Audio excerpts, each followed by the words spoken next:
Muy buenas tardes a todos, o buenas noches. Les damos la bienvenida a este nuevo taller, al tercer taller de nuestro coloquio de estudiantes de Historia de la Pontificia Universidad Católica del Perú, que se inserta en el marco de la historia de las elecciones. Mi nombre es Alejandro Valdés y seré su moderador en esta ocasión. Esta mesa de trabajo estará a cargo de la doctora Carlota Casalino Sen y del doctor Martín Tanaka Gondo. Antes de pasarles la palabra a ambos, me gustaría presentarlos primero. La doctora Carlota Casalino Sen es profesora principal de la Universidad Nacional Mayor de San Marcos e investigadora RENACID CONCITEC. Es además doctora en Ciencias Sociales con especialidad en Historia por la misma universidad, por la San Marcos, y también ha sido profesora en la PUC. Es además miembro titular del Grupo de Investigación Historia y Ciudadanía Activa, también de la San Marcos, e integra el proyecto Narra la Independencia desde tu pueblo, tu distrito, tu ciudad. Por otro lado, el doctor Martín Tanaka es doctor en Ciencia Política por la Facultad Latinoamericana de Ciencias Sociales, FLASCO, en la sede de México. Es también profesor principal del Departamento de Ciencias Sociales de la Pontificia Universidad Católica del Perú y actualmente es director de la Escuela de Gobierno y Políticas Públicas. Es asimismo investigador principal del Instituto de Estudios Peruanos, del que fue su director general. Además, ha sido Visiting Fellow en el Helen Kellogg Institute for International Studies de la Universidad de Notre Dame de Indiana, Estados Unidos, y es columnista político en el diario El Comercio. Para comenzar la primera ponencia, le doy palabra a la doctora Casalino. Doctora. Muchas gracias, Alejandro, por la presentación. Y en primer lugar deseo agradecer a, a la doctora Claudia Rosas, a Mariana Reyes y a Vasco Chaparro por la invitación a participar en este taller. Estoy muy contenta. Hace años, me hicieron recordar que hace años me presenté una ponencia cuando era estudiante de la maestría en Historia. Y bueno, yo feliz por la invitación. He preparado un PPT y voy a empezar a compartirlo.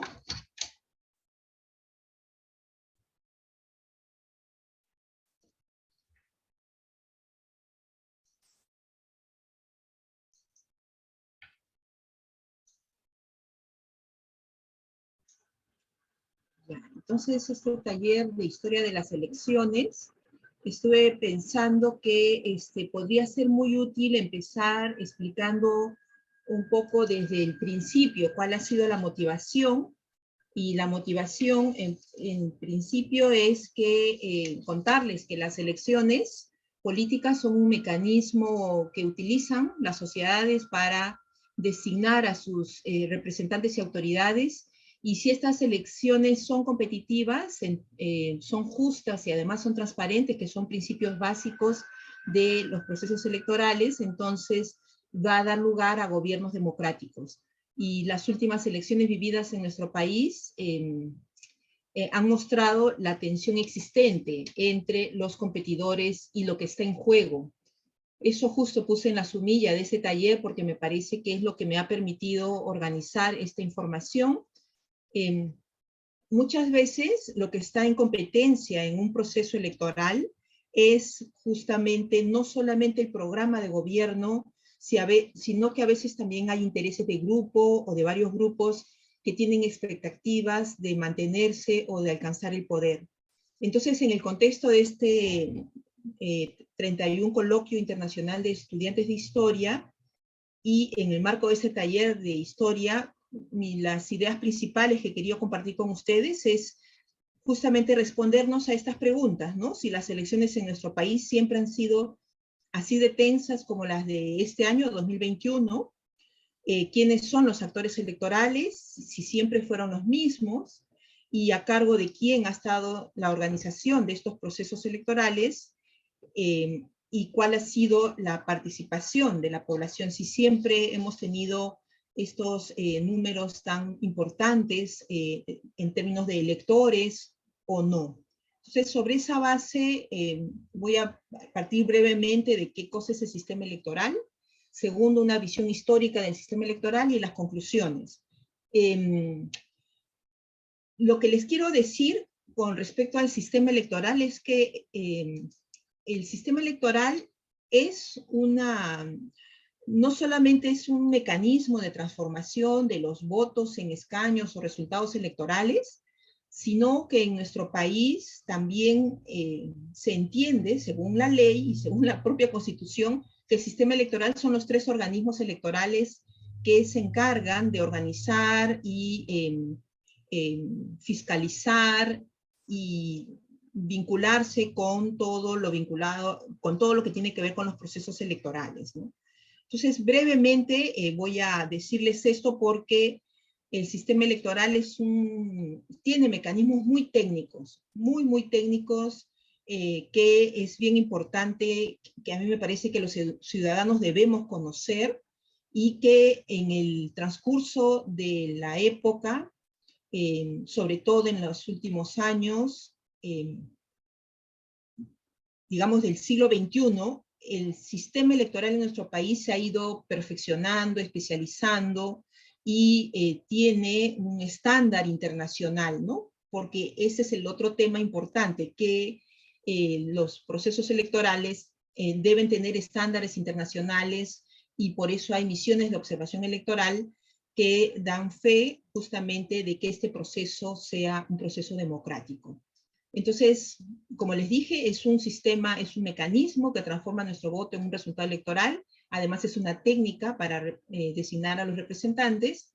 Solo son democráticas si las elecciones son competitivas. Y en nuestro país y en nuestra historia electoral hemos tenido procesos electorales competitivos, semicompetitivos y no competitivos. Entonces, y además hemos tenido procesos electorales antes de ser república. Está muy vinculado al sufragio y a la representación. Después, comentarles que hay varios principios fundamentales que tienen que ver con el derecho al sufragio, son clave hoy en día. Si no se producen de esta manera, no son una elección transparente, ni democrática, ¿no? Tiene que ser igual, es decir, ninguno tiene un voto que tiene más peso que el otro, todos los votos valen lo mismo, es libre, el sufragio se ejerce sin coacción, es directo, en el caso peruano es directo, hay todavía algunos procesos hay unos sistemas electorales en otros países que todavía sigue siendo indirecto, pero en el caso peruano es directo y es secreto. Estos 4 principios son clave, sobre todo el tema del voto secreto, ¿no? Para evitar justamente que sea manipulado el resultado.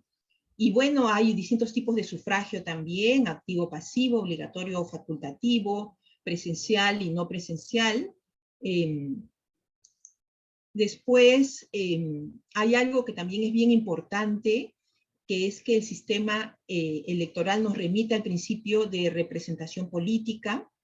Hay un principio mayoritario o proporcional, en el caso peruano es proporcional desde la fundación, desde la creación del Jurado Nacional de Elecciones, que ya lo vamos a ver. Hay una serie de procedimientos y técnicas y todo está orientado a hacer efectivo este principio de representación política, ¿no? Ahora, algo que es bien importante es que, como señala Dieter Nolen, es que los sistemas electorales responden a un contexto, a las instituciones, a la cultura política y a la historia. Todo eso hace que un tipo de elemento electoral puede ser igual en uno y otro país, pero la diferencia va a estar en el contexto, en la cultura política y en otros elementos, ¿no? Después, el sistema electoral tiene varios elementos, son 5 en realidad: las circunscripciones electorales, la forma de las candidaturas, el procedimiento de votación, cómo se convierten los votos en escaño, es la fórmula, y el umbral de representación. En el caso de la circunscripción electoral, es uno de los elementos más importantes que inciden en el resultado electoral, y en el caso peruano eso es algo que vale la pena que tomemos en consideración.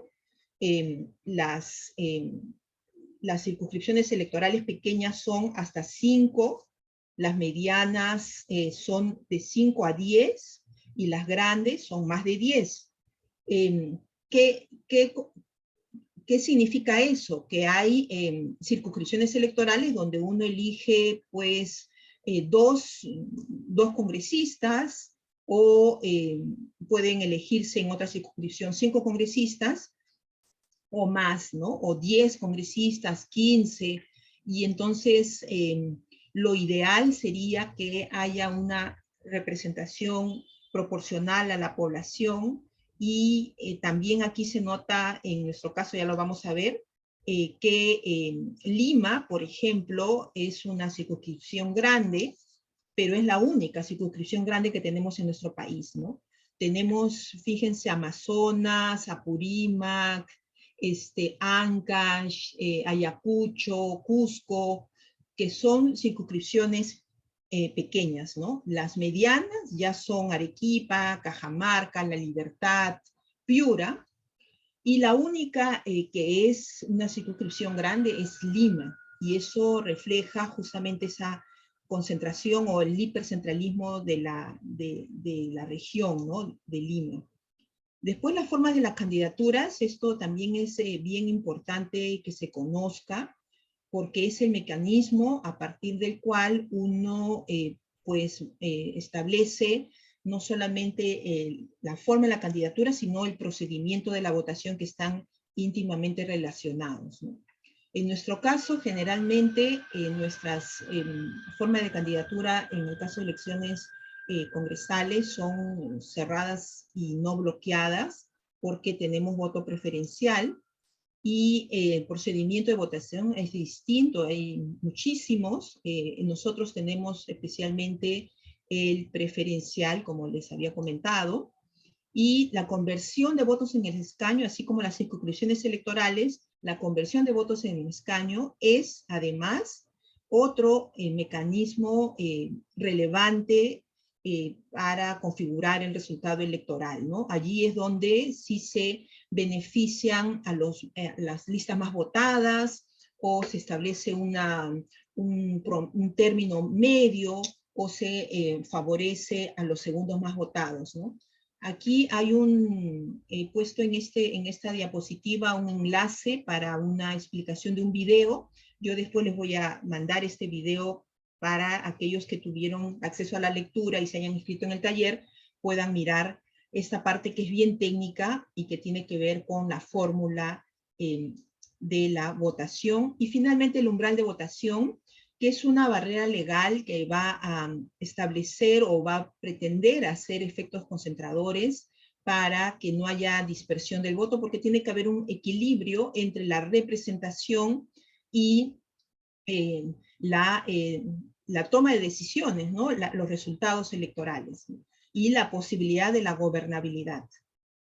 Pasemos ahora a ver el tema de esta historia del sistema electoral.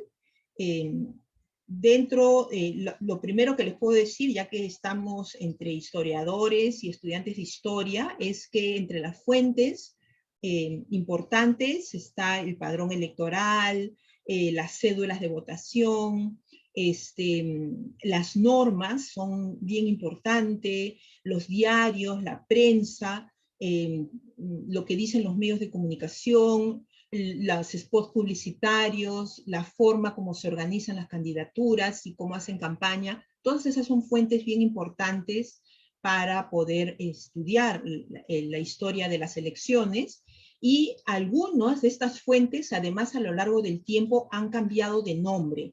Por ejemplo, el padrón electoral antes se ha llamado censo de población, en sus etapas bien tempranas se ha llamado registro de almas, registro general de la República también, lista de personas inscritas, relación de mayores contribuyentes o registro electoral.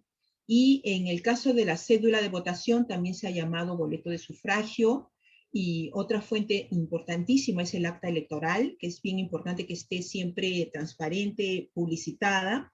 Y los organismos electorales también han sido diversos a lo largo de nuestra historia. Antes han sido las parroquias las que han estado a cargo de la organización del proceso electoral, después han sido los municipios, después el Congreso también era parte de lo que veía los resultados electorales y su proclamación, el Poder Judicial en algún momento también, la Junta Electoral Nacional también ha sido otro organismo electoral, hasta que en la década de los años 30 del siglo XX ya se conformó el Jurado Nacional de Elecciones, y a fines del siglo XX se estableció tres organismos electorales, ¿no? Que son los que ahora están a cargo, que es el Jurado, la OMP y el RENIEC. También es bueno que se sepa en términos conceptuales que cuantas más personas participan en la toma de decisiones, estamos hablando de instituciones políticas inclusivas, tal como sostiene Acemoglu y Robinson, y también en los procesos electorales se pueden ver cómo podemos pasar de un continuum de democratización a desdemocratización, y además podemos darnos cuenta si estamos ante un estado de alta o de baja capacidad. Y eso lo plantea Charles Tilly en su libro Democracia. Y Nolen, bueno, ya les dije que tiene que ver con el contexto, y los procesos electorales tienen tres etapas, ¿no? La etapa preelectoral, la etapa electoral, que es el mismo día de la jornada electoral, y la postelectoral, que incluye los resultados electorales y la entrega de las credenciales.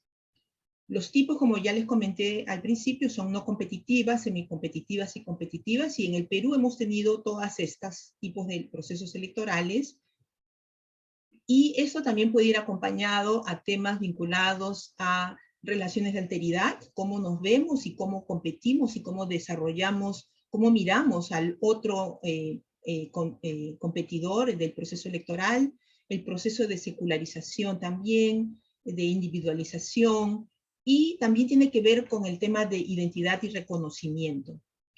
En 1812 vamos a tener como antecedente nuestros primeros procesos electorales, y el contexto va a ser en las Cortes de Cádiz.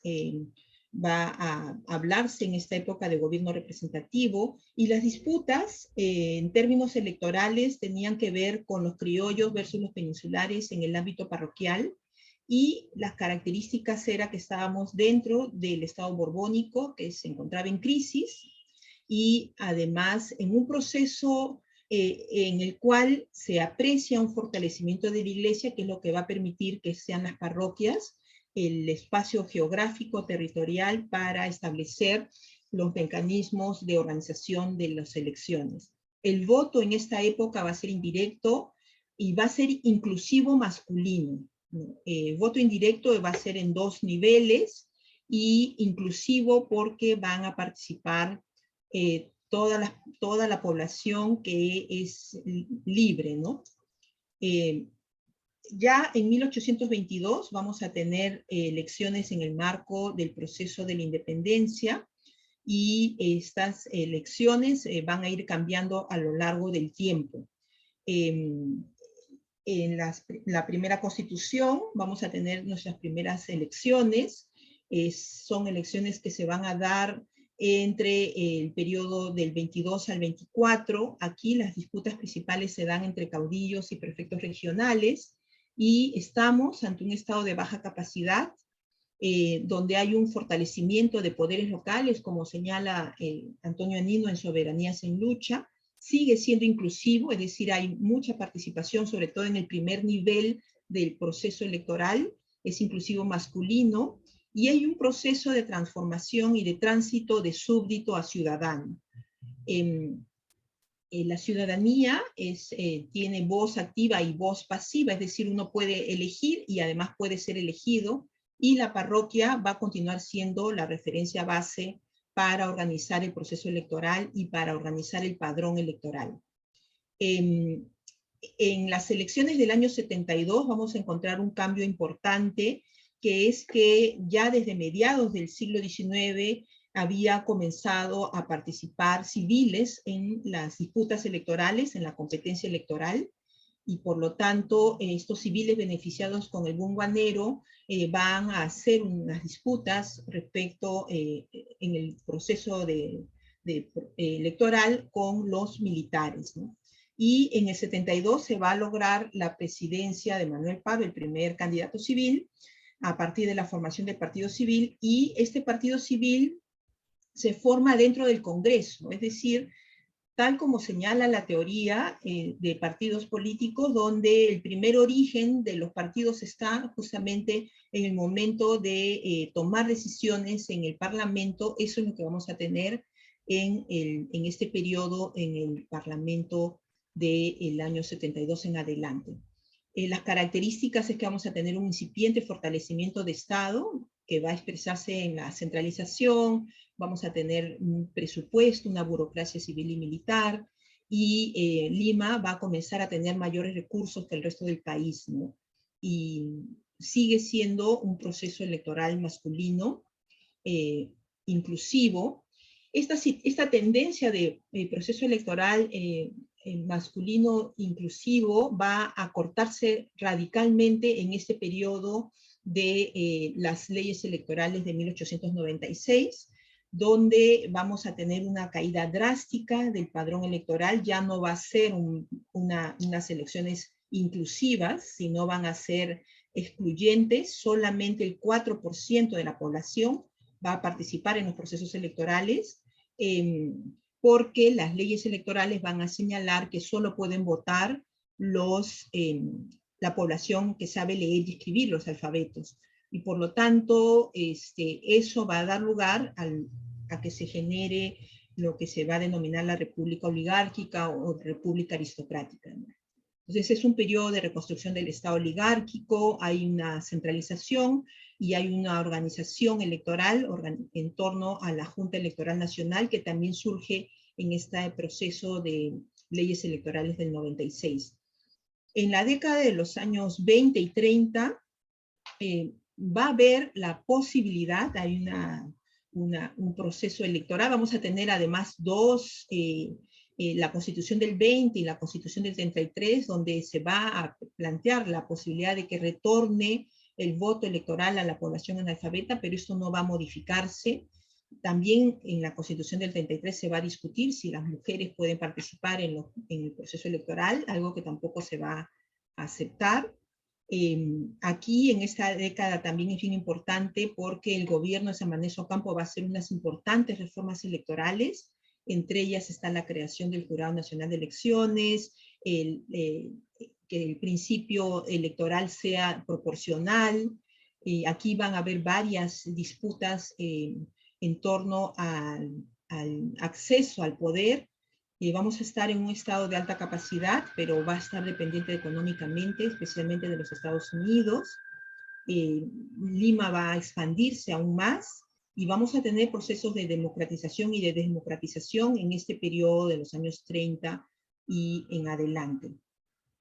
Aquí vamos a tener, además, ya ante esta idea de la república oligárquica, la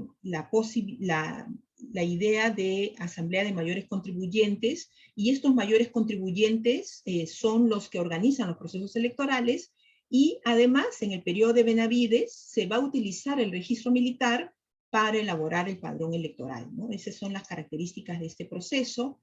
Después en el año 45 vamos a tener disputas en el sentido del militarismo versus el gobierno representativo, y vamos a tener gobierno dividido muy marcado, que va a hacer que el Ejecutivo pierda mayoría en el Parlamento y después pierda mayoría o pierda la unidad dentro del mismo Ejecutivo, ¿no? Entonces va a ser un periodo donde es un estado de baja capacidad, donde, como dice Sinesio López, estamos ante una incursión democratizadora y sigue siendo un proceso electoral masculino exclusivo para personas que saben leer y escribir. En el año 56 ya tenemos la incorporación al padrón electoral y a los procesos electorales de mujeres. Las candidaturas de las mujeres van a estar en todas las listas. Es un periodo muy interesante porque además surgen nuevos partidos políticos mucho más vinculados a los sectores medios, más progresistas, y la democracia cristiana, por ejemplo, Acción Popular surgen en esta época, y vamos a tener una senadora y 7 diputadas en las listas que van a lograr espacios en el hemiciclo. En los años 80 va a ser otro momento de ruptura, un hito importante, porque recién, fíjense, desde las leyes de 1896 a la actualidad, al 80, recién en los 80 la población analfabeta puede participar en los procesos electorales.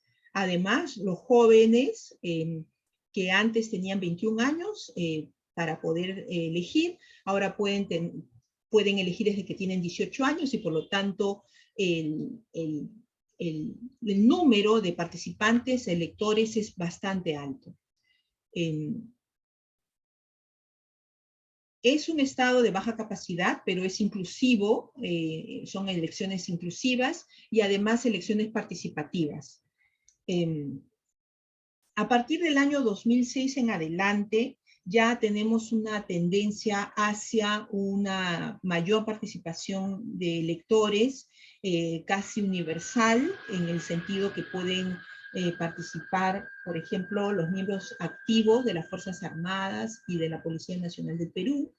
Los jóvenes que cumplen años hasta el día mismo de la jornada electoral es otro elemento novedoso de estas reformas electorales recientes.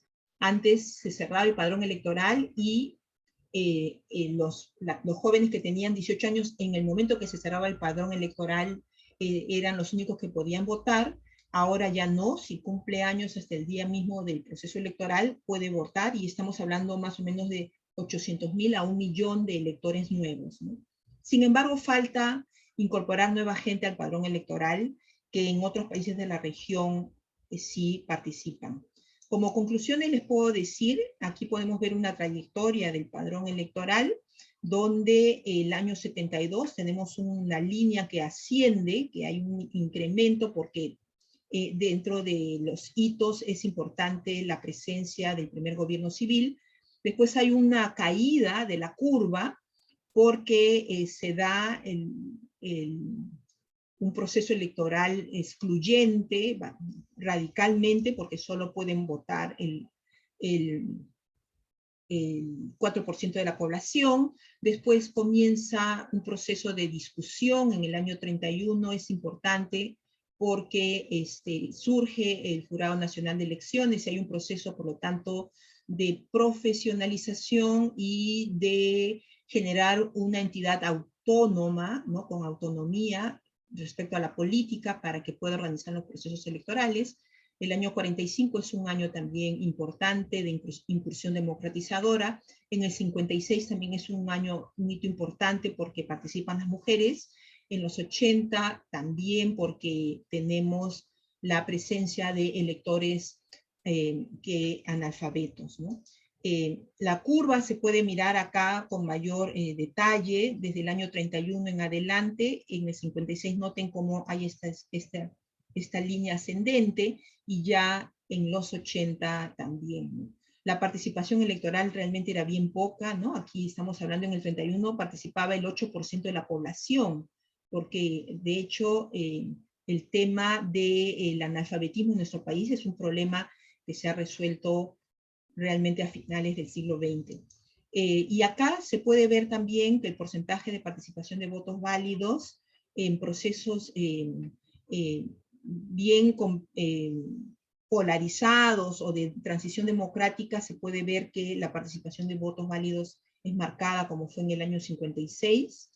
Y para cerrar, les puedo comentar que es muy importante que la ciudadanía tenga conocimiento sobre el funcionamiento del sistema electoral en nuestro país. La historia electoral en el Perú muestra una trayectoria de democratización, desdemocratización y democratización. Sin embargo, no hemos alcanzado una participación universal plena. Hay algunos grupos que aún no pueden ejercer su derecho al sufragio, pero que en otros países de la región ya lo están haciendo. Hay que estar alertas, eso es algo bien importante para el día de hoy. Hay que estar alertas a los debates que presentan argumentos sobre el voto facultativo, porque podrían estar escondiendo un proceso de exclusión y volver a periodos oligárquicos como fue las leyes electorales de 1896, que fíjense que duraron varias décadas para volver a ser un proceso electoral con mayor participación de la población.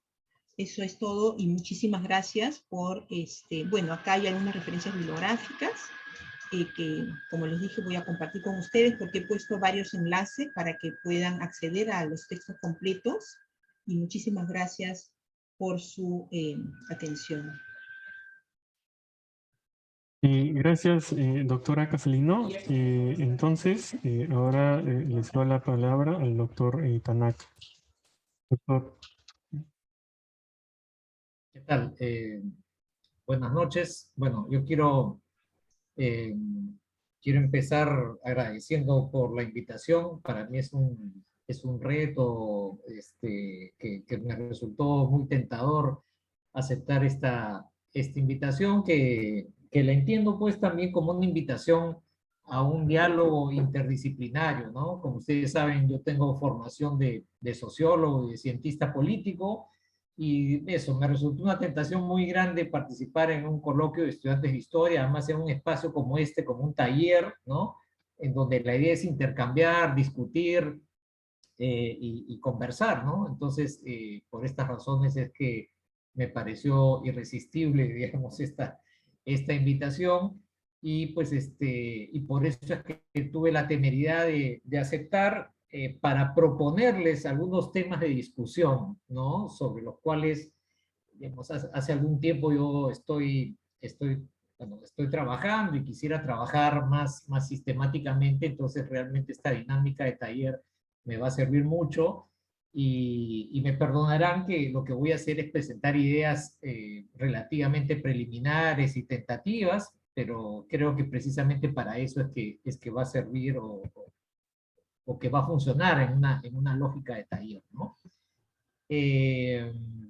Yo les sugerí que leyeran, para los que no lograron matricularse en el taller, pero están siguiendo esta transmisión, yo sugerí una lectura motivadora, que es un texto que escribí, que lleva por título Agencia y Estructura y el colapso de los sistemas de partidos en los países andinos, que es un artículo que salió publicado en un libro que lleva por título La iniciación de la política, el Perú político en perspectiva comparada, editado por Carlos Meléndez y Alberto Vergara, publicado por el Fondo Editorial de nuestra universidad en el año 2011, y que lo pueden ustedes, la universidad lo ha puesto a disposición, ¿no? de acceso abierto, y se puede descargar a través de la página web del Fondo Editorial, ¿no?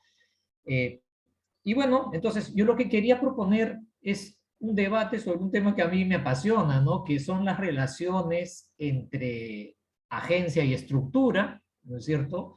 ¿Cuál es el margen sí, cuál es el margen para definir el rumbo de los acontecimientos que tienen los actores políticos, y cuál es el margen y el rango que te imponen las restricciones estructurales, ¿no? Que más bien pues hacen como inútiles en algunas coyunturas los esfuerzos de los actores, ¿no? De qué depende, cómo conceptualizar esto, en qué condiciones pesan unas cosas más que otras, y plantear esta discusión con, pues no sé, con cierta perspectiva histórica, ¿no? Y tratar de propiciar una conversación interdisciplinaria, ¿no? Cómo es que los historiadores entienden este dilema, y aterrizándolo también al análisis de los procesos electorales, ¿no? Cuyo contexto Carlota acaba, ¿no? Cuyo contexto y cuyo mapeo general Carlota acaba de hacer muy, muy bien, ¿no? Entonces, bueno, eso es lo que quisiera que logremos en esta sesión y entonces compartir un poco ciertos estilos de trabajo y de razonamiento que yo creo que son muy típicos de la ciencia política al analizar las elecciones y, bueno, e intercambiar con la perspectiva de ustedes como historiadores, ¿no? Bueno, a ver, quisiera empezar con plantear una motivación, ¿no? ¿Cuál es el punto de, una referencia que sirve como punto de partida para los temas que les quiero proponer hoy, ¿no? Fíjense, en los últimos años, a partir de las elecciones recientes, 2016, 2011, 2006 en particular, ¿no es cierto? O sea, la elección que gana Ollanta en el 2011, un poco la elección que ganó García en el 2006 y la elección de Pedro Pablo Kuczynski, perdón, la elección de Humala, de Kuczynski y la más reciente de Pedro Castillo, ¿no? Uno lee comentarios y análisis de estas elecciones y uno suele encontrar una suerte de debate, ¿no? Y más o menos implícito. Y el debate, diría yo, lo resumiría en los siguientes términos, ¿no? Hay algunos que llaman la atención sobre el peso de factores estructurales para la interpretación de la votación. Es decir, algunos han dicho, miren, ustedes miren el mapa electoral de las elecciones recientes peruanas y van a llegar a una constatación muy clara, ¿no? En el sentido de que la sierra en general, la Sierra Sur en particular, tiene una lógica de votación que parece ser claramente distinguible de la lógica de la votación que uno encuentra en Lima y que uno encuentra en la costa en general, ¿no? En particular en la costa norte, ¿no? Entonces, costa norte y Lima serían una cosa y Sierra Sur en particular serían algo bastante diferente. No solamente es diferente, sino que la Sierra Sur y la Sierra en general optarían por candidaturas más radicales, más de izquierda, más antisistema, y Lima y la costa norte tendrían una preferencia sistemática, entre comillas, por candidaturas más moderadas o más conservadoras, ¿no? Y ese sería como un patrón que se impondría muy fuertemente, ¿no? Independientemente de quiénes sean los candidatos y qué es lo que hagan en las campañas electorales, ¿no? Ese resultado como que termina imponiéndose pues de una manera muy, muy, muy fuerte, ¿no? Nelson Manrique, un colega, ¿no es cierto?, conocido por todos nosotros y apreciado por todos nosotros, en algunos artículos periodísticos, incluso llevó esta constatación más allá y llegó a decir, fíjense que además estos mapas, caramba, coinciden con cosas de muy larga duración, ¿no? Recuerdo un par de artículos periodísticos en los que Nelson decía, recuerden ustedes el mapa de la Confederación Peruano-Boliviana, decía él, ¿no? Y van a encontrar que hay una superposición bastante llamativa, ¿no? Y en algún otro artículo incluso decía, miren ustedes el mapa de la rebelión de Tupac Amaru, ¿no? Yéndonos más atrás todavía. Y van a encontrar ustedes cierta superposición en esos mapas, ¿no? Y claro, eso no puede ser solamente casualidad, ¿no? Hay una continuidad allí de elementos estructurales que se reproducen, que continúan a lo largo de la historia y pues que dan cuenta de estas dinámicas electorales, ¿no? Entonces, esa es una manera de ver las cosas, ¿no? Pero fíjense que en el otro extremo uno puede lanzar como una interpretación polar en el otro sentido, ¿no? Oigan, si ustedes quieren estudiar y entender las elecciones en el Perú, lo que caracteriza las elecciones peruanas es más bien la incertidumbre. Uno nunca sabe qué es lo que va a pasar. Es decir, las candidaturas son muy débiles, las identidades políticas son tremendamente precarias, las afiliaciones, las simpatías son muy volátiles, y por lo tanto, cada vez que vamos a una elección, vamos todos temblando porque no tenemos idea de qué es lo que va a pasar. Y por lo tanto, en el otro extremo uno dice, cuando uno se acerca a analizar elecciones, todo parece contingencia, ¿no? Todo parece azar, todo parece accidente, ¿no? Todo parece suerte, todo parece fruto de factores que son imprevisibles, ¿no? Totalmente indeterminados. Entonces, yo creo que esto pone sobre la mesa un debate interesante, ¿no? ¿Cuál de estas dos perspectivas es más útil para mirar, acercarse, analizar un proceso electoral, o en todo caso, si es que se trata de algún tipo de combinación, cómo hacer esa combinación, ¿no? Eso.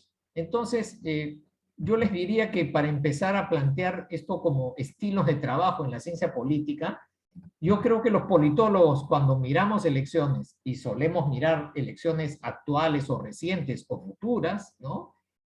Nosotros solemos mirar la indeterminación y la contingencia. Y solemos darle mucha importancia a las campañas, a las estrategias, a las decisiones que toman los actores. Entonces los actores cometen errores y otros tienen aciertos, o algunos otros simplemente tienen suerte, y eso es lo que explica los resultados. No tanto estas determinaciones estructurales tan pesadas, ¿no? Tengo yo la impresión, y ustedes me corregirán y quisiera saber su opinión, que más bien cuando miramos el pasado, tendemos a tener una mirada más bien determinista, ¿no? Si algo pasó, es porque de alguna manera tenía que pasar, ¿no? Hay un conjunto de situaciones y de factores que explican un resultado, y ese resultado y no otro. Pero fíjense cuán diferente se perciben las cosas cuando uno mira el presente y el futuro, y cuando uno tiende a mirar el pasado, ¿no? Yo precisamente en el artículo que les pedí que leyeran, yo me quejo o critico un poco una perspectiva que yo llamo, digamos, recogiendo un trabajo de Richard Bendix, el determinismo retrospectivo, ¿no?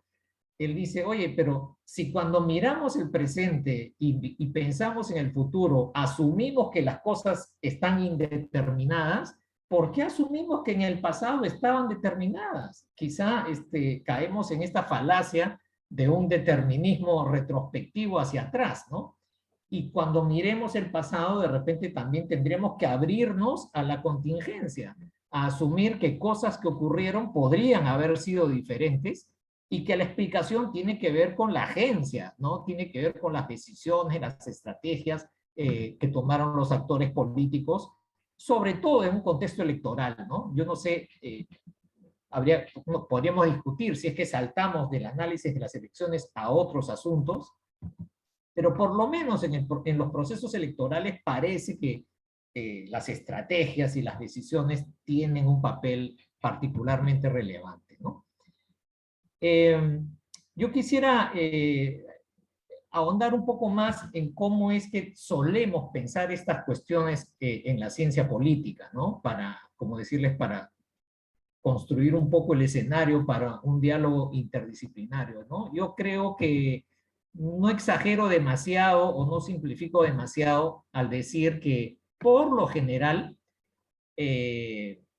los politólogos solemos ser entrenados para, cuando pensamos en análisis electorales, en general en análisis de fenómenos políticos, solemos ser entrenados en un esquema de buscar explicaciones causales, ¿no? Hay un fenómeno a explicar que ha ocurrido cuando antes no ocurría, o que desapareció cuando existía, o tuvo variaciones importantes a lo largo del tiempo, y eso es lo que hay que explicar.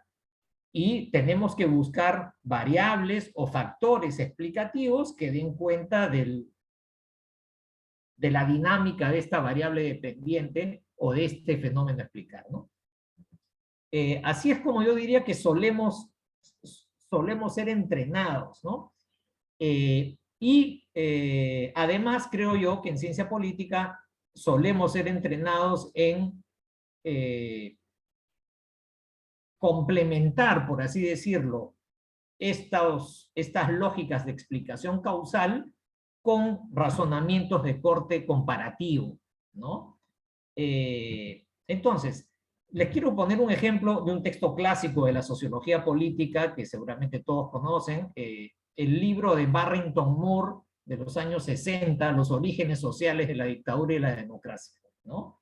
Yo diría que en términos metodológicos es una buena referencia para ilustrar el punto que les quiero decir, ¿no? Si ustedes recuerdan, Barrington Moore dice más o menos, resumiendo un argumento muy complejo, que las configuraciones de las alianzas entre clases sociales explican por qué algunos países terminaron siendo dictaduras y otros terminaron siendo democracias, ¿no? Allí donde las burguesías lograron imponerse y derrotar a sectores terratenientes conservadores, y lograron contener de esa manera también una revuelta campesina, es que emergieron regímenes democráticos. Ese sería el camino, con sus variantes, por supuesto, que siguieron Francia, Inglaterra, los Estados Unidos, ¿no? Luego Moore dice, hay otros países en donde, por el contrario,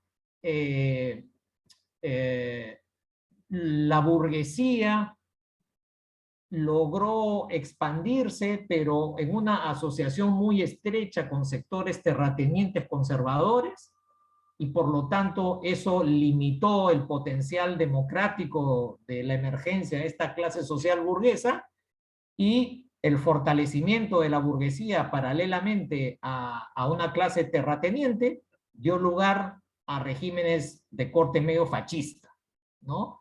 Y esa es la explicación que da para el caso de la Alemania o de Japón, ¿no es cierto?, en el contexto de la Segunda Guerra Mundial, de mediados, digámoslo así, o de la primera mitad del siglo XX, ¿no? Y en otros países, el enfrentamiento entre estas clases sociales favoreció el levantamiento de los campesinos, y eso generó procesos revolucionarios, ¿no? Que también terminaron en regímenes autoritarios, como en Rusia, ¿no? Entonces, fíjense que queremos explicar las formas de régimen político, tenemos una explicación que descansa en cierta combinación de factores, en donde están como las alianzas de clase social, ¿no? Entonces, a determinadas combinaciones entre estas alianzas de clase, tenemos diferentes resultados. Esta combinación nos lleva a la democracia, esta otra combinación nos lleva al fascismo, esta otra combinación nos lleva al comunismo. Y fíjense entonces que la explicación causal lleva también a algo así como contrafácticos que se verifican en la comparación entre países. Si yo cambio el orden de los factores, tengo otro resultado. Y ese otro resultado me lleva a este otro país, ¿no? Ahora, fíjense que uno también podría extender este mismo razonamiento a un razonamiento histórico. Si las combinaciones entre los factores explicativos se hubieran dado de una manera diferente en el pasado, pues los resultados habrían sido diferentes en el pasado, ¿no? Y hay factores que son contingentes que ayudan a entender estas peculiares combinaciones de factores.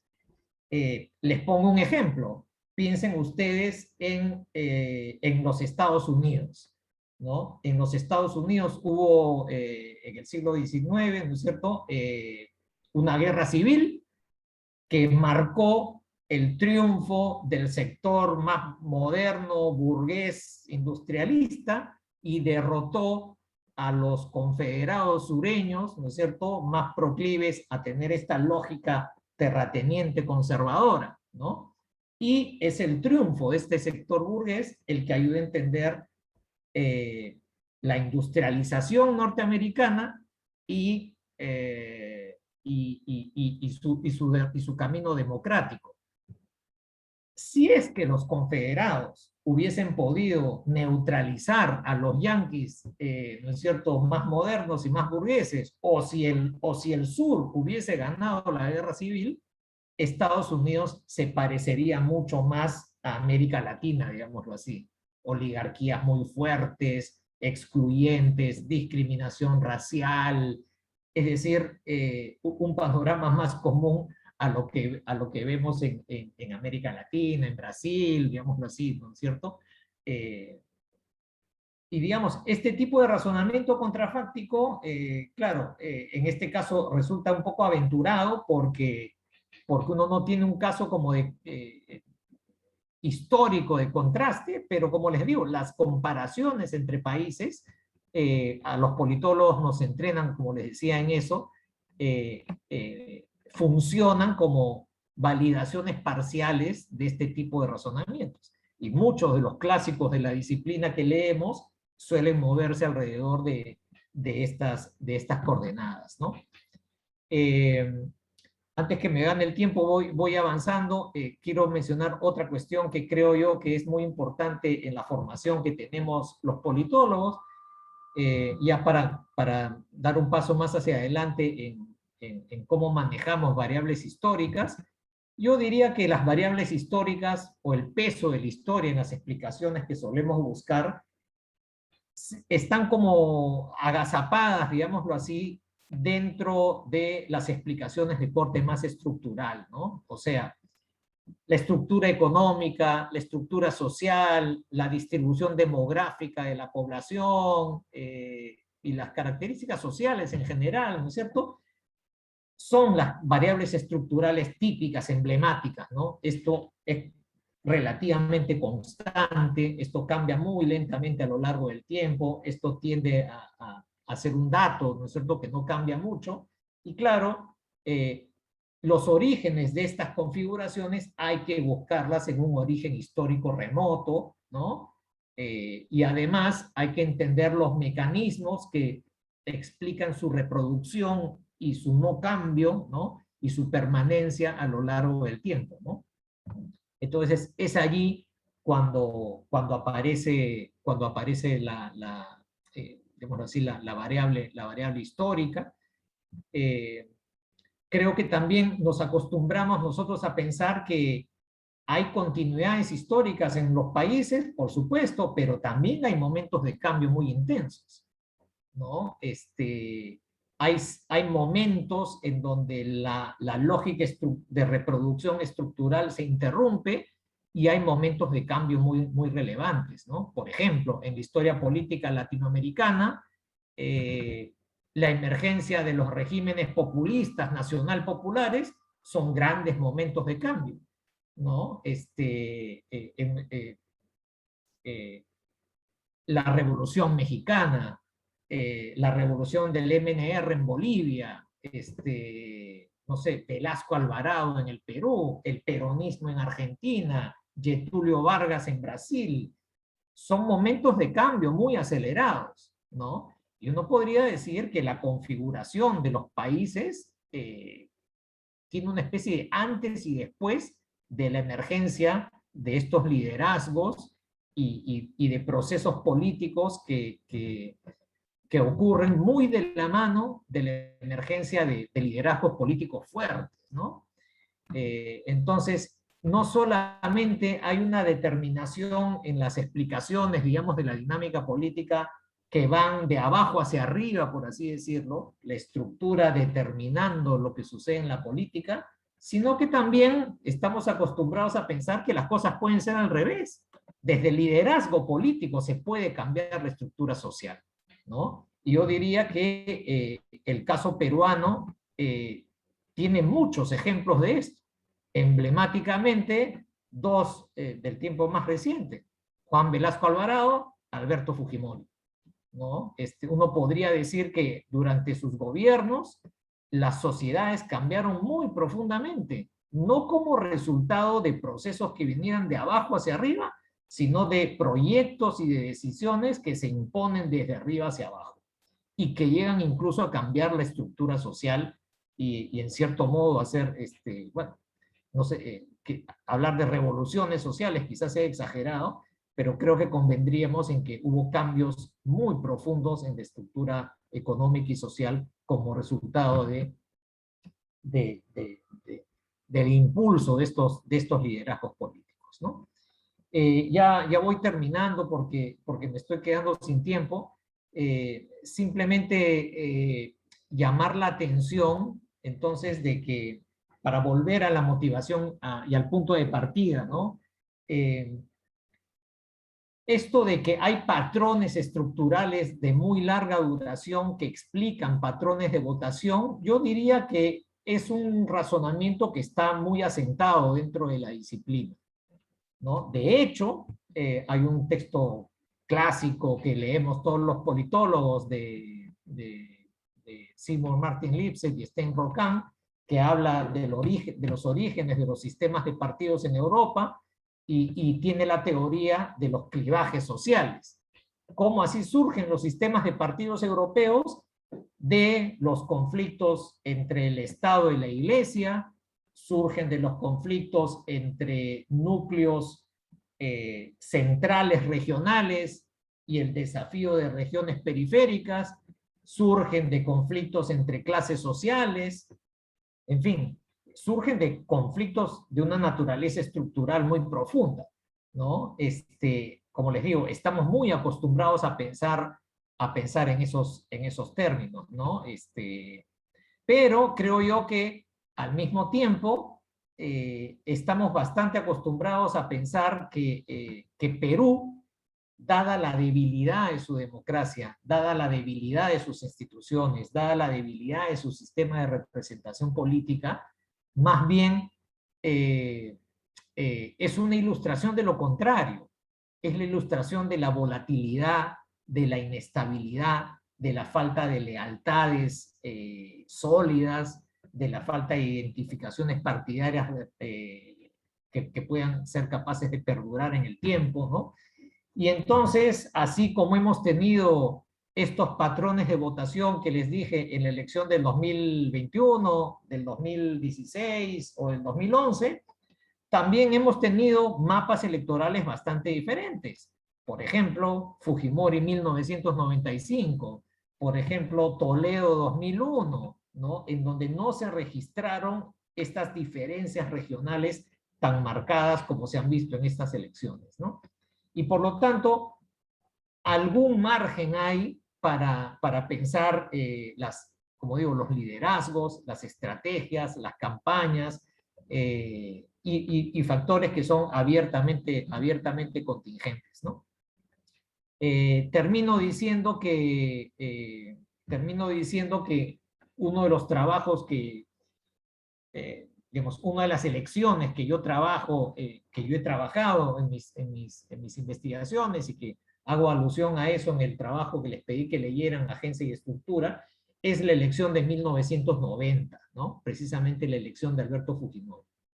Y yo diría que algunos colegas han tendido a tener miradas como muy estructurales de la elección de Alberto Fujimori, al decir que Alberto Fujimori y su elección es fruto de la crisis económica, de la violencia y el terrorismo, de la extensión de la informalidad a nivel de la estructura social, ¿no?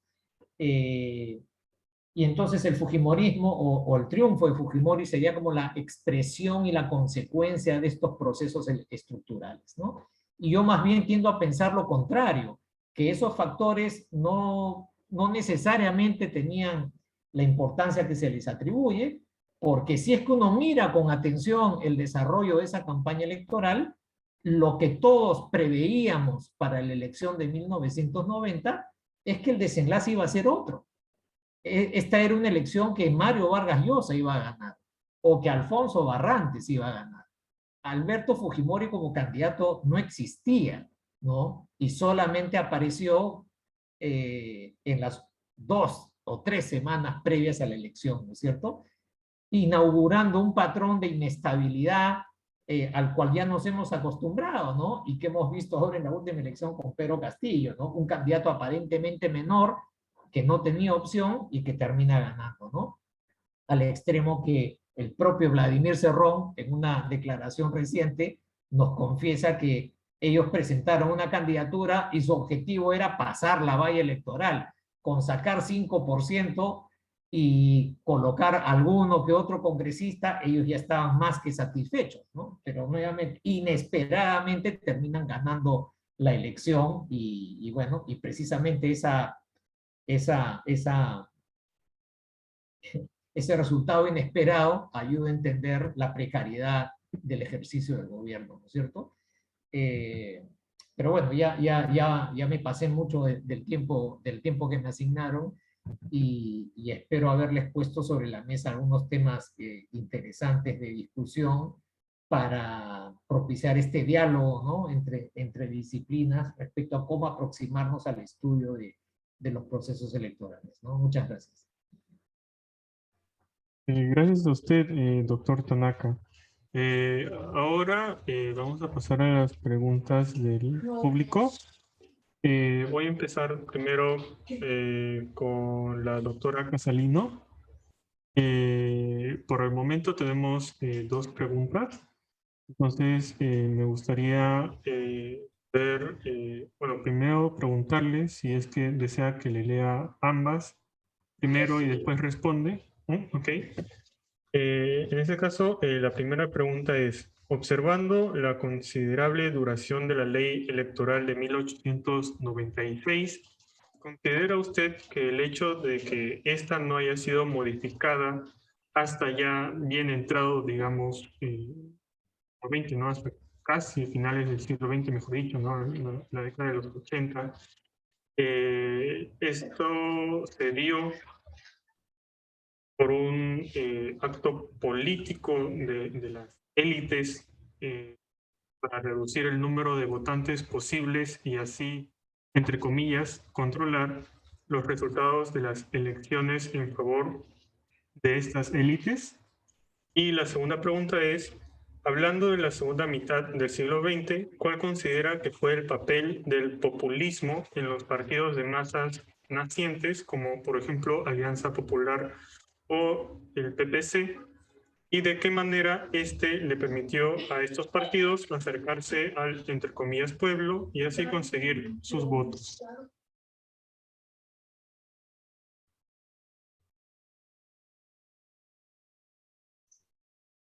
Muchas gracias por las preguntas. Respecto a la duración, ¿no?, de estas leyes electorales que hacen que la participación electoral sea bien restrictiva, en realidad hay que mirarla en un contexto mayor. No solamente es el hecho de que pocos participan en la toma de decisiones para elegir los gobiernos y a los representantes, sino también que los procesos electorales son poco competitivos y poco participativos, y donde gran parte de la historia del siglo XX, de los procesos electorales, los partidos populares estaban fuera del sistema. Entonces, si uno aprecia, digamos, en una mirada de larga duración, aprecia que hay una fuerte tendencia a la oligarquía, ¿no?, en el sentido de que sean pocos los que decidan los aspectos políticos, ¿no? Y esto va acompañado también a que, si uno mira los periódicos de todas esas épocas, va a encontrar campañas intensas de despolitización. Es decir, los trabajadores, los adultos, los hombres, debían trabajar y dejar que la política la hagan otros, ¿no? Entonces, digamos como que es un sistema donde, muy cerrado, y donde no se consideraba a la mayoría de la población para que participe en la toma de decisiones, ni a los partidos que podían representarlos, ¿no? Entonces, es un sistema político muy, muy cerrado y que se puede apreciar. Respecto a los partidos que surgen en la segunda mitad del siglo XX, hay justamente esta idea de esta modernización, sobre todo en el caso de la democracia cristiana, que es el primero que se logra inscribir, del social progresismo, de Acción Popular, es sobre todo Acción Popular, que es el más reformista de entonces. Ellos parten de una demanda o un planteamiento clave que era la reforma agraria, ¿no? Porque justamente lo que buscan estos partidos, tengo la impresión, es ingresar al sistema y abrir el sistema, ¿no? A hacerlo más amplio, porque es un sistema bien cerrado. Si recordamos las elecciones del año 56, que es la transición democrática que termina la salida de Odría y entra Prado, allí hay un aspecto interesantísimo. Si uno mira los documentos de la época, para ese entonces y antes del proceso electoral, se había inscrito Acción Popular. Sin embargo, Acción Popular no fue reconocido como partido hasta después de las elecciones, justamente para evitar que ellos sean competidores en este proceso electoral, y ellos lo que van a tener que hacer es presentarse como lista independiente, ¿no? La famosa lista independiente de Juventudes Democráticas. Igual se van a presentar varias listas de independientes. En esa época se podía hacer eso, que son los que van a tratar de hacer que no haya de que los responsables del autoritarismo y de la ley de seguridad interior y de las persecuciones políticas, se busquen los responsables de eso, ¿no? Va a haber debates en el Congreso justamente para mostrar cómo se dejó de existir un Estado de Derecho en el periodo del Ochenio, ¿no? Entonces, lo que quiero decir con todo esto es que al menos los partidos nuevos que surgen es para abrir este espacio político que estaba muy, muy cerrado y que era muy elitizado, ¿no?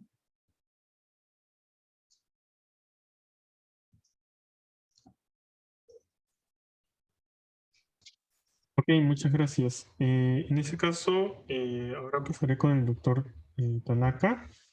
También, por el momento, hay dos preguntas. Desea igual que, y de la misma manera que con la doctora Casilino, le lea las dos y de ahí responda. Sí, Ok, mejor las perfecto. dos. Ujú.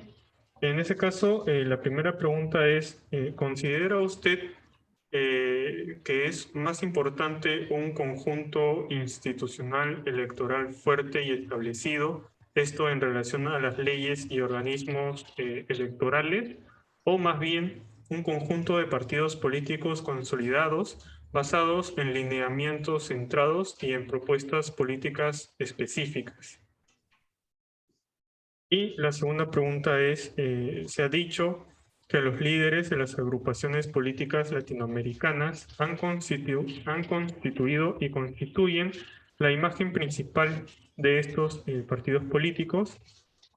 El personalismo en ese sentido es fuerte y en ocasiones determinante para el voto de los electores, hasta en ocasiones más que el propio partido político. Entonces, ¿existe, según su opinión, alguna manera de contrarrestar esta situación o es algo que no puede tener solución desde un punto de vista institucional?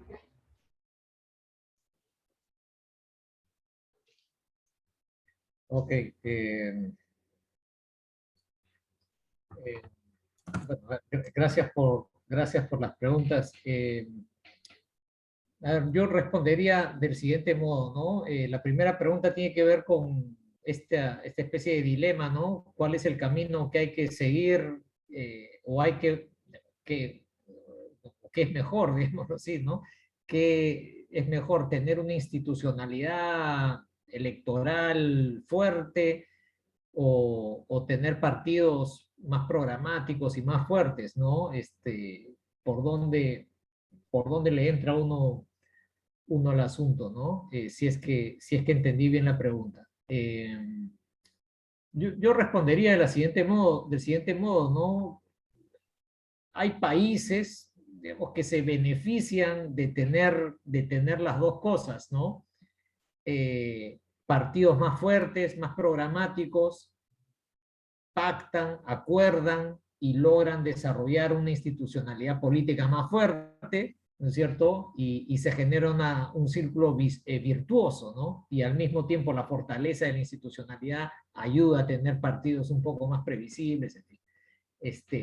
Yo diría que allí donde los sistemas de partidos son más fuertes, ese es un poco el camino, ¿no? Y qué sé yo, uno mira, por decirles una referencia, Uruguay, y uno podría quizá interpretar lo que sucede en Uruguay siguiendo esa línea, ¿no? Ahora, el tema en el Perú es que no tenemos ninguno de los dos, ¿no? Y dado que no tenemos ninguno de los dos, yo soy de los que piensa que en el corto plazo solo nos queda apostar por fortalecer la institucionalidad y las reglas institucionales, ¿no? De hecho, como ustedes saben, yo fui parte de esta comisión de reforma política donde se nos encargó hacer una propuesta de reformas institucionales. Un poco va por ahí, ¿no? Los partidos son muy débiles y, digamos, cabe ser relativamente pesimista respecto a que vayan a cambiar en el corto plazo, ¿no? Pero mejorando un poco la institucionalidad política, podríamos incentivar a que las cosas mejoren un poquito, ¿no? Por ejemplo, cambiemos las reglas del financiamiento de la política, mejoremos las reglas del financiamiento de la política. Por ejemplo, tengamos requisitos más realistas respecto a la presentación de listas, a la elección de candidatos, promovamos la equidad de género en la selección de las candidaturas, ¿no? O sea, hay cosas que desde la institucionalidad y las reglas de juego pueden incentivar algunas respuestas en los partidos políticos, ¿no? Y creo que ese es el camino por el que hay que seguir. Y lo que ocurre, pues, es que la construcción partidaria es muy difícil, ¿no? La construcción partidaria es muy difícil. Hace unos pocos años, Steven Levitsky y varios autores sacaron un libro en donde comentaban que las enormes dificultades para construir partidos políticos nuevos en los últimos 20 años en América Latina, ¿no? Ellos decían, no hay casi registros de partidos nuevos, exitosos, que se hayan consolidado y perdurado en el tiempo, ¿no? O sea, uno mira el panorama latinoamericano y uno encuentra partidos viejos, como como el Frente Amplio, el Partido Colorado, el Partido Blanco en Uruguay, o el Liberal y el Conservador en Colombia, o qué sé yo, o el PRI y el PAN en México, ¿no? Uno encuentra, de un lado, partidos muy viejos, o los peronistas argentinos, qué sé yo, y los radicales argentinos. Luego uno encuentra un montón de grupos políticos que aparecen y desaparecen, ¿no? Ha habido muchas dificultades en toda la región para construir partidos nuevos. No es que los partidos viejos han ido desapareciendo y han sido reemplazados por nuevos partidos que han ocupado su espacio. No, los partidos viejos se han ido debilitando y no ha aparecido nada que los sustituya de la misma forma, ¿no? Como les digo, hay mucha volatilidad, mucha inestabilidad. Entonces creo que lamentablemente las perspectivas de construcción partidaria de partidos, digamos, a la antigua, ¿no? Más programáticos, con una identidad más definida, va a ser difícil, y el peso del personalismo, efectivamente vamos a tener que convivir con él de una manera importante, ¿no? Ahora, en medio de esto, creo que también que si uno mira el panorama político peruano actual, creo que uno puede identificar que las posiciones ideológicas cuentan, ¿no? O sea, hay un sector claramente identificado con la izquierda. Es más, uno podría decir, hay una izquierda un poco más radical, una izquierda un poco más moderada. Lo mismo creo que uno puede decir hacia la derecha. Uno claramente identifica un campo donde hay una derecha muy extremista y otra derecha más liberal, más moderada, algunas propuestas más hacia el centro, ¿no? Y esa debería ser la base para la reconstrucción de un sistema partidario, ¿no? Y muchas gracias. Tengo ahora una pregunta para la doctora Casalino. ¿En qué medida el sufragio indirecto en el siglo XIX pudo representar los intereses de las clases populares? ¿O este más bien respondió, por el contrario, a los intereses de las élites socioeconómicas del momento? Qué buena pregunta, muchísimas gracias. Miren, en los estudios que hay sobre el tema señalan que las elecciones indirectas, la participación era mayoritaria y muy importante de los sectores populares en la primera elección, en el primer nivel, que tiene que ver esto con el peso de las regiones. Hasta antes del boom del guano y la hipercentralización limeña, las regiones tenían mucho peso, ¿no? Un peso importante en términos demográficos y en términos políticos. Y los prefectos, tal como dicen los estudios de la doctora McEvoy, y entre otros, también, ¿no? Los prefectos tenían un peso importante y desde el interior del país había una presencia fuerte y una participación política notable. ¿Qué significaba esto? Un espacio local bastante fuerte, que es lo que se necesita. Todo país necesita que no solamente la capital tenga todas las oportunidades y todas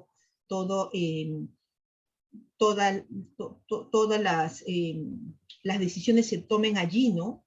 Entonces, a mí me parece que el siglo XIX era no solamente mucho más participativo, sino mucho más equilibrado. Después, como esas paradojas que se producen, ¿no? Fatales, el hipercentralismo limeño va a ocasionar que la respuesta popular sea la migración. Y entonces las décadas de migración fueron inmensas, fueron fuertes, y tenemos ahora lo que tenemos en Lima, ¿no? Que es una situación en la cual, si bien estamos ante una circunscripción electoral grande, no representa en términos proporcionales al número que debería tener por el peso poblacional que tiene, ¿no? Entonces, políticamente está subrepresentada. Esa es una paradoja, ¿no? Que les podría comentar.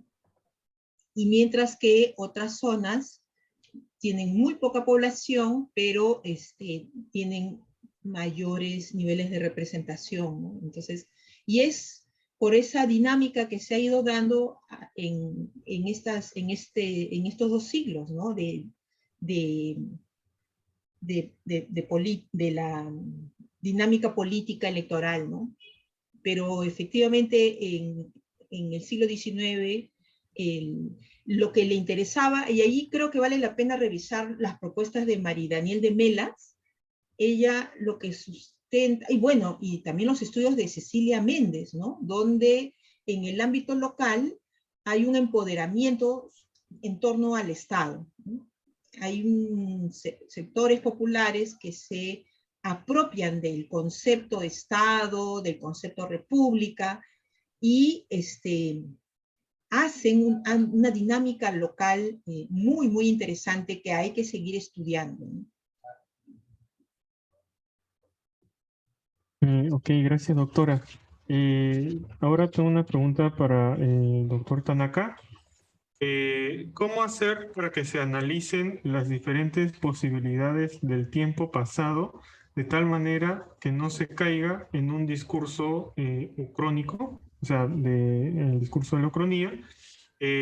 También mencionan que tal vez habría que darle más peso a los conflictos producidos por las propuestas existentes que en un análisis de una posibilidad, digamos, ¿no? dentro del discurso crónico en sí.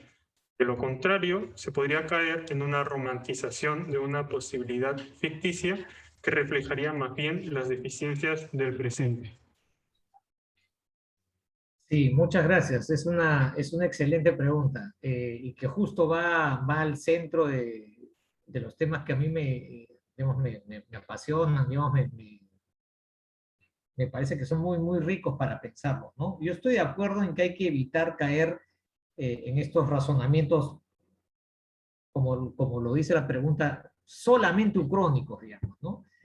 Pero sí creo que este tipo de razonamientos contrafácticos, por así decirlos, entre comillas, sí nos sirven para medir el peso de factores estructurales y el peso de las decisiones de los actores políticos en algunas coyunturas.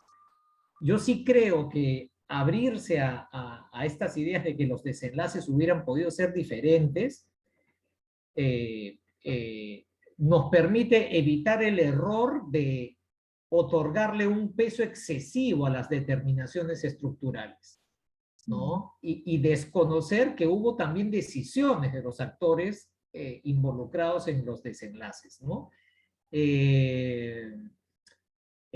Así es como yo lo vería, ¿no? Entonces, creo que, por ejemplo, para un trabajo historiográfico, de lo que se trata es de documentar lo mejor posible que en el contexto de la época había opciones disponibles y que se discutían, ¿no? Si ustedes me permiten un ejemplo de un tipo más cercano, yo cuando les decía, cuando yo hice la investigación sobre las elecciones de 1990, ¿no es cierto?, hace 30 años de esto, digamos, basta revisar los periódicos y entrevistar a los protagonistas, ¿no es cierto?, para darse cuenta que el desenlace del triunfo de Alberto Fujimori era absolutamente impensable, ¿no? O sea, un mes antes de las elecciones, absolutamente nadie decía, caramba, tenemos una crisis de representación política tan fuerte que la gente no va a terminar votando por ninguno de los candidatos conocidos, sino que va a buscar a un outsider, va a preferir a alguien desconocido. Nada, eso nadie lo decía. Ustedes no van a encontrar una sola columna de opinión, una sola entrevista en donde hubiera alguien que dijera eso. El escenario era totalmente diferente. El escenario es, estamos viviendo un proceso de polarización política, en donde la derecha se fortalece y la izquierda se fortalece y vamos a un proceso de confrontación muy fuerte, de una manera, digamos, equivalente a lo que hemos vivido muy recientemente, ¿no? En una segunda vuelta entre una candidata muy pegada a la derecha y otro candidato muy pegado a la izquierda, ¿no? Yo creo que ese era el escenario que todo el mundo preveía, ¿no? Entonces, si es que nos vamos más hacia atrás, yo creo que de eso se trata, ¿no? De reconstruir, de documentar que había opciones, posibilidades abiertas que se discutían, que se barajaban en su momento y que podrían haber seguido ese curso, pero que fue por la decisión de los actores que no se tomaron, ¿no? Y por supuesto, ahí hay que saber medir hasta qué punto las decisiones y los caminos realmente estaban abiertos o si en algunas coyunturas el peso de lo estructural es muy fuerte, ¿no? Hasta qué punto, digamos, independientemente de lo que los actores hubiesen decidido, el desenlace hubiera sido muy probablemente el mismo, o si hubiese habido opciones de que el desenlace hubiese sido diferente, ¿no? Les pongo un par de ejemplos muy chiquitos. Pensemos en la historia política del APRA, ¿no? Uno podría decir hasta cuánto pesa el carácter cerrado, excluyente de la oligarquía, un tema que Carlota ha mencionado, ¿no? Y hasta qué punto las decisiones y las estrategias para llegar al poder del APRA explican también el hecho de que Aya de la Torre no haya podido ser presidente, ¿no? Por ejemplo, a la luz de esta discusión, uno podría mirar la actitud que tuvo el APRA durante el gobierno de Bustamante y Rivero entre el 45 y el 48, ¿no? Y uno puede decir, si hubiesen tenido otra conducta, probablemente el desenlace hubiera sido diferente, ¿no? Y entonces no solamente es el carácter excluyente de la oligarquía, también hubo decisiones, estrategias, propuestas por el propio Aya o por el partido aprista, ¿no? Y de esa manera uno podría, como les digo, evaluar quizá mejor, con más justicia, el peso de factores de más larga duración con factores más de agencia y de contingencia, ¿no? Pero ciertamente es un tema bien difícil de asir, ¿no? Por eso es que es tan interesante, ¿no? Muchas gracias, doctor. Ahora tengo una pregunta que va dirigida a ambos. En ese caso, me gustaría que sigamos el orden, ¿no?, de las respuestas, primero por la doctora Catalina y después por usted, doctor Tanaka. Entonces la pregunta dice así: desde la historia, los factores de largo plazo son usualmente claves en la explicación historiográfica, aunque la agencia también se considera, en especial desde la caída de las grandes narrativas estructuralistas. En el caso de la historia política, por ejemplo, la mayor o menor formación, éxito o fracaso de un determinado grupo o estrato social está explicado por una serie de factores coyunturales y de largo plazo. Es solo sobre ese escenario que aparece la posibilidad de una agencia por parte de los actores políticos. ¿Cómo explicar en este sentido las problemáticas políticas de turno? ¿Cuál es el peso del factor de larga y mediana duración en dicho proceso? Doctora. Ok. Miren, justamente para apuntar a este diálogo que plantea Martín, me parece que justamente mirar la agencia y la estructura nos va a permitir analizar los procesos o los fenómenos históricos, como este caso son los procesos electorales, con la mayor complejidad posible, no reducirlos, no reducirlos o simplificarlos, sino más bien hacerlos más complejos. Porque la realidad es complejísima. Si nosotros miramos lo que está pasando el día a día en la política peruana hoy, hay varios elementos que se cruzan. Y, ¿por qué no?, se cruzaban también en periodos anteriores, ¿no? Son momentos muy complejos. Hay un libro que escribió Basadre hace tiempo, que me pareció muy bueno, porque habla justamente del azar en la historia y sus límites, ¿no?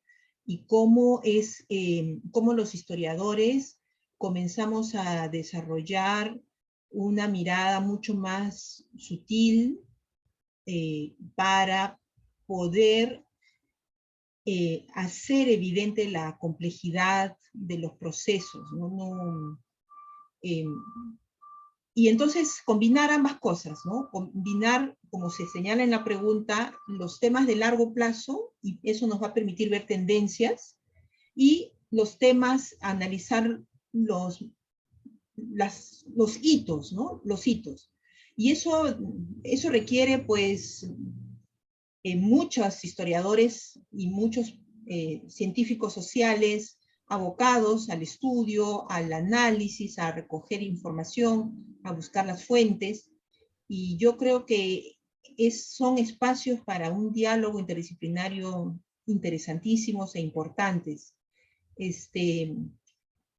la experiencia que tuve en OMPE, donde teníamos un área que se llamaba investigación electoral, justamente apuntaba a ese diálogo interdisciplinario, donde participaban politólogos, sociólogos, antropólogos, historiadores, y al principio era difícil establecer diálogo así, pero al final logramos ese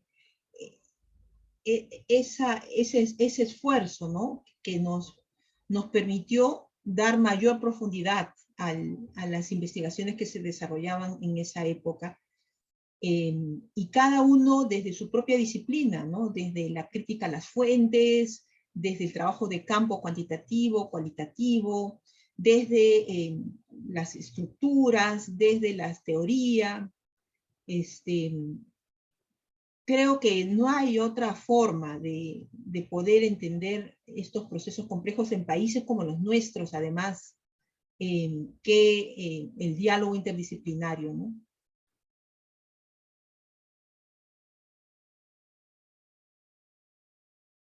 Gracias, doctora Casalino.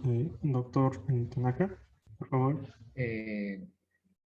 Sí, gracias. Bueno, esa es la pregunta, es precisamente el gran dilema que hemos estado discutiendo ahora, ¿no? Y bueno, y suscribo lo que acaba de decir Carlota muy bien. Añadiría yo que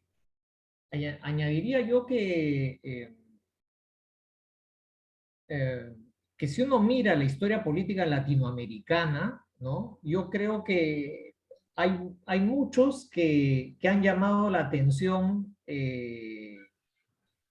ya Carlota también lo sugirió hace un rato, ¿no? Sobre la importancia que ha tenido el Estado y la política, digámoslo así, en la configuración de nuestras sociedades, ¿no? Precisamente porque hemos partido, digámoslo así, de clases sociales, no sé, pues, con procesos de acumulación precarios, ¿no?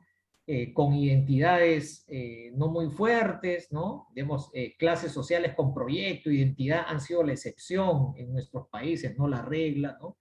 Qué sé yo, se habla de la élite política chilena en el siglo XIX como una de esas excepciones, ¿no? Una clase social, un grupo social con proyecto, y entonces como que uno mira Chile, o esa es la mirada que se tiene de Chile del siglo XIX, ¿no? Es una causalidad que va claramente de lo social hacia lo estatal y lo político, ¿no? Pero en muchos otros países de América Latina lo que uno encuentra es que los estados han tenido un protagonismo muy fuerte, ¿no? O sea, desde la segunda mitad del 19, la economía es capaz de generar rentas que le llegan muy gratuita y fácilmente al Estado, ¿no? Y eso abre cierto margen para que los estados desarrollen algo de iniciativa y de autonomía, y empiecen también a no solamente a ser reflejo de lo que ocurre en las sociedades, sino también a marcar lo que pasa en las sociedades, ¿no? Y ya entrando al siglo XX, yo creo que cuando discutimos sobre la importancia del populismo, de los regímenes nacional populares en América Latina, estamos hablando de eso, ¿no? Las sociedades entran en un proceso de cambio, de transformación muy acelerado, en donde hay un detonante claro que viene desde el liderazgo político, ¿no? Y hace un rato hablaba de Perón, de Getúlio Vargas, de Paz Estenssoro, en fin, de Lázaro Cárdenas, ¿no? Y uno puede también hacer ese tipo de lectura de la realidad latinoamericana, y como les decía, el caso peruano en este contexto encaja bien porque tiene dos liderazgos políticos muy fuertes que ilustran este tipo de argumentos, ¿no? Que son, como les decía, Velasco y Fujimori. Y de repente más hacia atrás uno podría decir Haya de la Torre, ¿no? En el sentido de que decisiones que toma Haya, es decir, Haya como que fue demasiado radical en un periodo y demasiado conservador en el otro, y ese desencuentro, digámoslo así, tuvo consecuencias muy negativas para el asentamiento de una institucionalidad democrática en el Perú, ¿no? Eso, ¿no? Pero de esta manera creo yo que uno puede entender esta relación entre la coyuntura y la estructura, ¿no? Déjenme terminar diciendo, démosle una vueltita a Velasco Alvarado, ¿no? Extremando un poco el razonamiento, uno podría decir, el Estado en 1968 había un amplio consenso al caracterizarlo como tremendamente oligárquico, ¿no? Las clases sociales más conservadoras eran los que controlaban el Estado, habían bloqueado procesos de reforma, ¿no? Y pues el cambio, las perspectivas del cambio social se veían muy, muy pobres, ¿no? Pero es una corporación dentro del Estado, los militares, ¿no? Que desarrollan una autonomía intelectual de pensamiento, desarrollan un programa de transformaciones, toman el poder, nacionalizan el petróleo, lanzan la reforma agraria y desencadenan una serie de procesos que cambian mucho al país, ¿no? Es como un ejemplo emblemático en la literatura de un cambio desde arriba, ¿no? Motivado, motivado por una pequeña élite dentro del aparato del Estado, ¿no?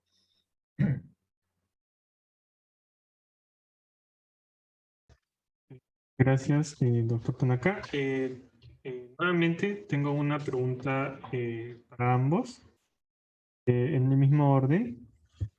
Actualmente se podría decir que el proceso de regionalización y por ende las elecciones regionales están en crisis, ya que es muy usual que las autoridades electas caigan en casos de corrupción y por ende las regiones no tengan la oportunidad del progreso. Parte de la reforma electoral pasa por mejorar la oferta de candidatos desde los partidos políticos, pero desde nuestra posición como ciudadanos, ¿qué deberíamos hacer para mejorar la posible calidad de nuestros representantes políticos? Doctora Casalino. Sí, a ver, hay un autor que se llama, a ver, contra la democracia, Pierro Zavalón, que plantea algo bien interesante, ¿no? Y es que, digamos, la participación de los ciudadanos cada cierto tiempo en los procesos electorales va a dar lugar a gobiernos, ¿no? Y no significa que los ciudadanos, entre una elección y la otra, se desentiendan de lo público, de los asuntos públicos. Hay mecanismos, y nuestra legislación peruana tiene mecanismos que garantizan que los ciudadanos seamos ciudadanos no solamente en procesos electorales. Entonces, ¿cuáles son esos mecanismos? La vigilancia, el control, la transparencia, la rendición de cuentas, ¿no? Que va a permitir una participación ciudadana más allá de la participación en los procesos electorales.